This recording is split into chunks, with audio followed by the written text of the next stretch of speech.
நீங்க கேள்விப்பட்டிருப்பீங்க, Colgate paste பயன்படுத்துறோம் இல்லையா? அது வந்து பேஸ்ட் பேர் ஒரு மனுஷன் பேர், அவர் பேர் கோல்கேட் சாமுவேல். East Americans. கர்த்தருக்கு ஸ்தோத்திரம். அவர் சென்னைக்கு வந்து ஆர்பாட்டில் வேலைக்கு போனார். எப்போ? இந்த காலங்களில் ஒரு 50 years பேக். கர்த்தருக்கு ஸ்தோத்திரம். அப்போ அந்த பேஸ்ட்லாம் வரல. அப்போ ஆற்றில் வேலை செய்து அவருக்கு காசு காணிக்க சம்பளம் வரும். வாரம் 100 ரூபாய் சம்பளம் வரும். வாரத்தில் அவருக்கு 100 ரூபாய் சம்பளம். அந்த காலங்களில் என்ன பண்ணுவாங்க, 90 ரூபாய் கொண்டு போய் சமையல் கொடுத்துருவார், 10 ரூபாய் செலவு பண்ணுவார். கர்த்தர் உயர்த்த ஆரம்பிச்சார், சம்பளம் பெருக ஆரம்பிச்சது.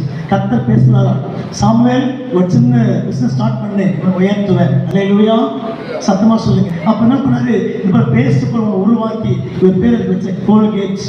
கர்த்தருக்கு ஸ்தோத்திரம். இந்த பேஸ்ட் உருவாக்கி சேல்ஸ் பண்ணும் பொழுது பயங்கரமான வியாபாரம், பயங்கரமான லாபம் கர்த்தர் கொடுக்க ஆரம்பிச்சார். அல்லேலூயா. ஏன்னா அது பேஸ்ட் பேர்ல ஒரு மனுஷன் தான் கோல்கேட் சாமுவேல். ஏன் தெரியுமா? அவர் செய்த காரியம் என்ன? கர்த்தருக்கு கொடுக்க கொடுக்க கீழ்ப்படிய கர்த்தர் உயர்த்தி கொண்டே வந்தாரு.